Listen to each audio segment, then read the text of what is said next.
여러분 안녕하세요. 꿈꾸는 개발자입니다. 여러분, 개발자를 일하면서 어떻게 연봉을 높여가야 하는지 궁금하지 않으신가요? 먼저 오늘의 키워드부터 말씀드리고 시작할게요. 오늘의 키워드는 가치입니다. 그리고 제가 이번 영상에서 많은 분들이 가지고 있는 잘못된 인식을 바르게 전달해 보도록 하겠습니다. 일단 연봉이 높아진다는 것은 나의 돈이 많아진다는 뜻이기 때문에 당연히 생활의 질도 높아집니다. 여담이긴 하지만 저의 경우 연봉이 낮을 때와 높아졌을 때를 비교하면 커피의 종류가 달라졌어요. 제가 연봉이 낮을 때는 항상 회사에 커피 믹스를 타 먹었어요. 특히 여름에는 500ml 페트병에 믹스 커피를 타서 미리 냉장고에 넣어놓고 시원하게 해서 마셨어요. 근데 연봉이 높아지니까 스타벅스 커피로 바뀌었습니다. 그래도 저는 사치하는 건 좋아하는 편이 아니어서 자주 가는 건 아니고 일주일에 한두 번 정도 가는 정도인데, 그래도 가끔 저 스스로 깜짝깜짝 놀랄 때가 있어요. 가끔 회사에 출근하면 목에 사원증 걸고 스타벅스 커피에 가서 커피를 사서 맥북 앞으로 돌아오면 그냥 텐션이 올라가요. 된장질이라고 생각하실 수도 있는데, 저는 나의 텐션을 높이고 능률을 높일 수 있다면 가끔 이런 된장질도 괜찮다고 생각하는 편이에요. 근데 이 모든 게 돈이 많아야 가능한 일이잖아요. 그럼 돈을 많이 벌어야 하는데 개발자로서 어떻게 하면 돈을 많이 벌 수 있을까요? 이번 영상에서는 개발자의 연봉을 높이는 법, 고연봉 개발자 되는 법에 대해서 알려드리겠습니다. 이러한 영상이 도움이 되신다면 좋아요와 구독을 눌러주시면 컨텐츠를 제작하는 데 너무나 큰 도움이 됩니다. 먼저 연봉을 높이는데 가장 먼저 해야 할 일은 나의 가치를 높여야 합니다. 여러분은 개발자로서의 가치는 어떻게 평가된다고 생각하시나요? 실력만 높으면 개발자로서의 가치가 높다고 평가되어질까요? 그럼 그 실력이라는 것은 어떤 실력을 말하는 걸까요? 코딩을 잘하면 될까요? 그럼 코딩을 잘한다는 것은 뭘까요? 알고리즘 잘 만드는 걸까요? 아니면 클린 코드 작성하는 것을 말할까요? 코딩만 잘하면 개발자로서의 가치가 높아진다고 말할 수 있을까요? 혹시 지금까지 이렇게 생각하고 계신 분들이 있으시다면 그분들은 연봉을 높이기 힘들 가능성이 높습니다. 개발자는 코딩만 하는 직업이 아니에요. 정확히 말하면 개발자는 개발이라는 도구로 문제를 해결하는 직업이에요. 이 세상의 모든 비즈니스에는 어떤 문제를 해결하기 위해 서비스라는 것이 존재하고 그 서비스에는 여러 가지의 형태가 있을 수 있어요. 예를 들어 웹 개발자는 코딩이라는 도구로 어떤 문제를 해결하고 그 솔루션이 웹이라는 형태로 존재하는 거예요. 때문에 같은 개발자라도 어떤 문제를 어떻게 해결했고 그 난이도가 어떠했는지에 따라 가치가 결정된다고 생각하셔야 돼요. 누구나 쉽게 풀 수 있는 문제를 해결할 수 있는 개발자라면 그 가치는 낮을 것이고,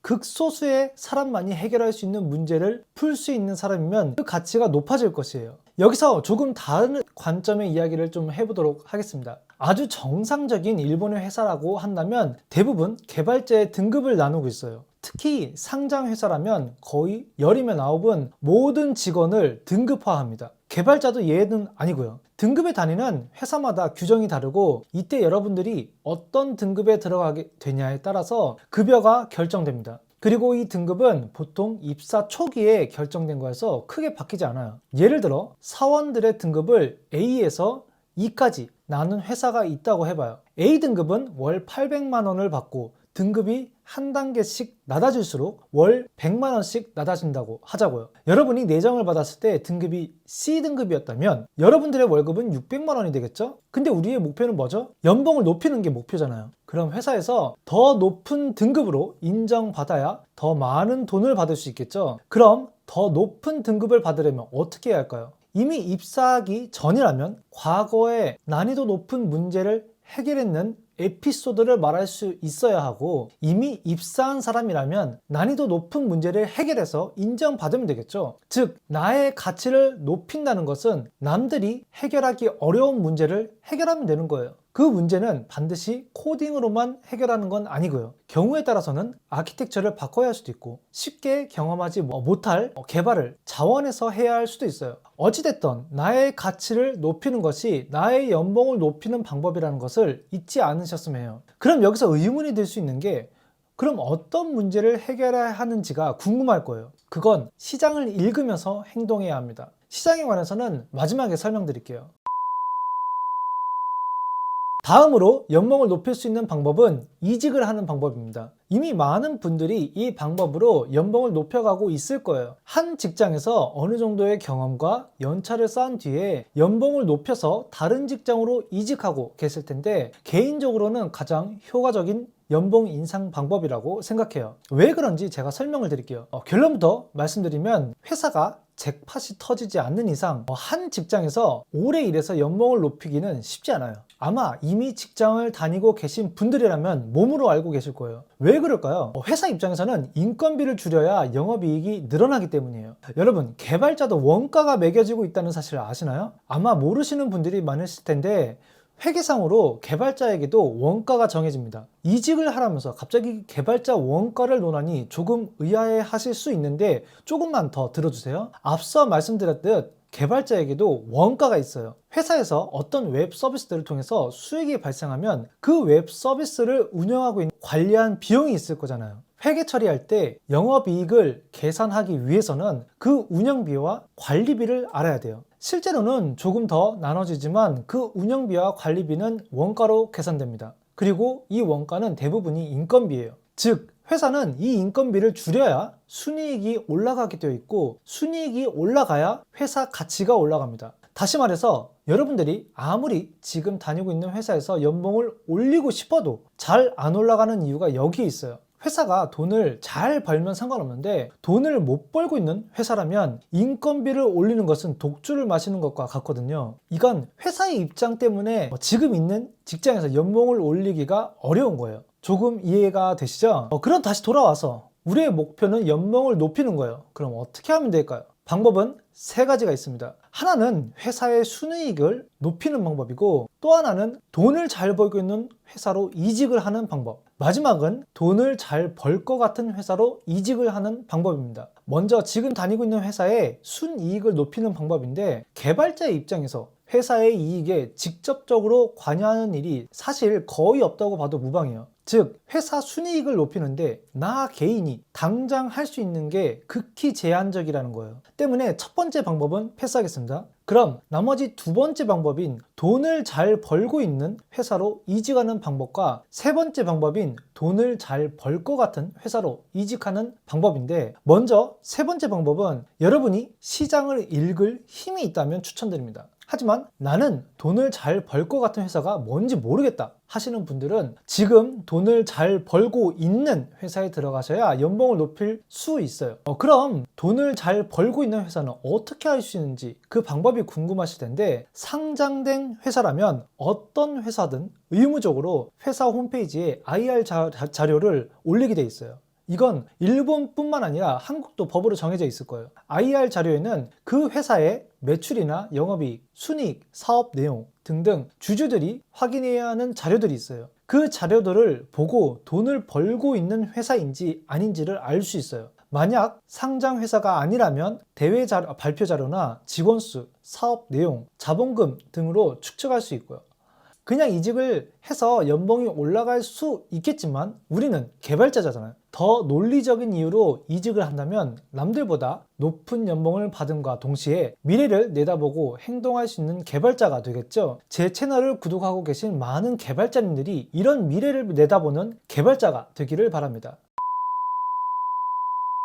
세 번째 방법은 제2 언어를 습득해서 해외로 나가는 방법입니다. 이미 제 채널을 구독하고 계신 많은 분들은 일본에 관심이 있고, 꼭 일본이 아니더라도 해외 취업에 관심이 있으신 분들이 많은데요. 다들 여러 가지 이유가 있어서 해외로 눈을 돌리신 거라 생각해요. 아마도 가장 큰 이유가 한국의 높은 취업 경쟁률이 원인이지 않을까 싶어요. 이미 2022년 정도부터였나요? 한국 내 개발자 채용 시장이 식어가기 시작했고, 부트캠프로 많은 개발자들이 시장에 나왔지만 받아주는 기업이 없어 정말로 안타까운 문제가 생겼죠. 이때 이미 개발자인 분들도 이렇게 식어버린 개발자 시장을 보고 치킨집으로 눈을 돌리셨을 거라고 생각해요. 제가 시장을 탓하는 건 아니고, 정말로 드리고 싶은 말씀은 여러분의 가치는 여러분이 있는 시장에 따라 달라진다는 점이에요. 코로나가 시작되기 직후에 한국의 많은 회사들은 개발자들을 대거 채용했어요.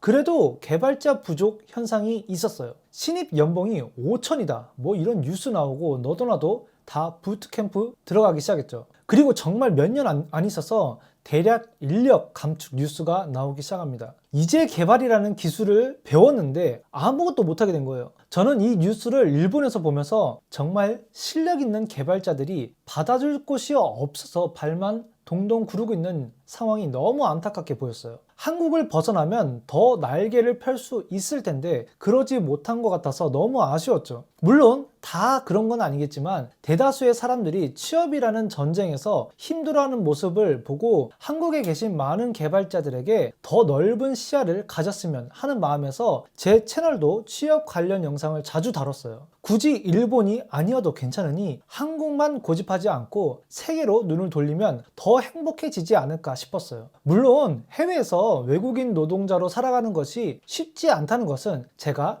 이전 영상에서도 여럿 말씀드렸어요. 그래서 더 조심스러운 부분이 있는데 그럼에도 불구하고 제가 해외로 눈을 돌리라는 말을 하는 것은 돈 이상의 경험을 할 수 있기 때문이에요. 한국에서는 경험하지 못한 워라밸과 복지, 새로운 문화 속에서 개발 일을 한다는 것은 한국을 벗어난 사람만이 알 수 있는 거라고 생각해요. 그 중에 하나가 바로 돈입니다. 일본은 경기 침체가 시작된 지 벌써 30년을 넘었고 실질 급여가 안 오르는 나라이기도 해요. 그래서 일본으로의 취업이 연봉 인상에 도움이 되는가? 라는 질문에는 솔직히 잘 모르겠다고 말씀드리고 싶어요. 근데 최근 일본 임금 인상에 긍정적인 뉴스가 나오고 있기에 몇 가지 공유해 드릴게요. 2024년 2월 5일 시점에 일본의 기시다 총리가 2024년에는 임금 인상을 추진할 거라는 뉴스가 나왔어요. 살짝 정치적인 이유가 있어서 자세히 설명드리지 않겠지만 올해 안에 어떻게 해서든 일본의 임금이 인상됐다는 뉴스를 만들지 않으면 기시다 총리의 입장이 좀 곤란해지는 상황이 되었어요. 일본의 대기업들은 이미 작년에 기시다 총리의 압박으로 대졸 초봉을 올리기도 했어요. 일본 증시도 최근 분위기가 상당히 좋기 때문에 기시다 총리의 압박을 무시할 수 없는 상황이 됐어요. 결과는 조금 두고 봐야 하는 것도 있지만 일본도 언제까지나 저임금을 고수할 수 없게 됐기 때문에 일본의 임금 인상은 거의 결정된 거나 마찬가지고 시기를 조정하는 중이다 라고 생각하고 있습니다. 근데 걸림돌이 하나 있는데 그 중에 바로 하나가 언어예요. 너무 개발 공부에만 집중하지 말고 하루에 조금만 시간을 내서 좋아하는 나라의 언어를 조금씩 공부해 주세요. 그냥 보험이다 생각하고 공부를 해두면 연봉을 올리는 기회는 더 많아질 거예요. 저의 경우 일본어는 고등학교 때 제2 외국어로 배웠지만 그때는 거의 공부를 안 하고 있다가 군대 제대하고 나서 일본에 가고 싶다는 마음을 가지고 1년 빡세게 돈을 벌고 일본어로 어학연수를 한 케이스예요. 해외 취업이라고 해서 너무 멀리 있는 목표라고 생각하지 마세요. 막상 해보면 어떻게든 되긴 되는구나 하고 생각할 거예요. 마지막으로 연봉을 올리는 방법은 시장을 읽어라입니다. 많은 어린 개발자들이 실수하는 게 코딩만 잘하면 연봉이 알아서 올라가는 줄 아는데 아니에요. 우리가 먼저 알아야 할 것은 개발자의 가치를 누가 평가하는지를 알아야 돼요. 우리가 물건을 살 때 그 물건 값은 누가 정하나요? 물건을 만드는 회사가 정할까요? 네, 1차적으로는 회사가 정하죠. 우리는 그 공급가라고 하죠. 하지만 우리가 물건을 살 때는 시장가로 물건을 사게 돼요. 그리고 이 시장가는 정부가 개입하지 않는 이상 시장에 의해 결정되고요. 이게 우리가 중학교 때 배운 수요와 공급의 원리예요. 여기까지는 제가 이 이상 말씀 안 드려도 다 아시는 내용이라고 생각할 거예요. 근데 이 원리가 개발자의 인력 시장에도 영향력을 끼칩니다. 앞서 저는 한국의 코로나 시기에 개발자 채용 시장을 예로 들었어요. 기업들은 개발자를 10명만 필요하는데 신입 개발자들은 1000명이 배출되면 과잉 공급이죠. 기업들은 개발자가 넘쳐나니 실력 좋고 몸값이 낮은 개발자를 선호하겠죠. 하지만 반대로 되면 개발자 몸값은 부르는 게 돈이 돼버려요. 근데 이렇게 설명하면 조금 오해를 살 수 있기 때문에 단순히 개발자라는 표현보다는 어떤 개발자인지를 같이 생각하는 것을 추천드려요.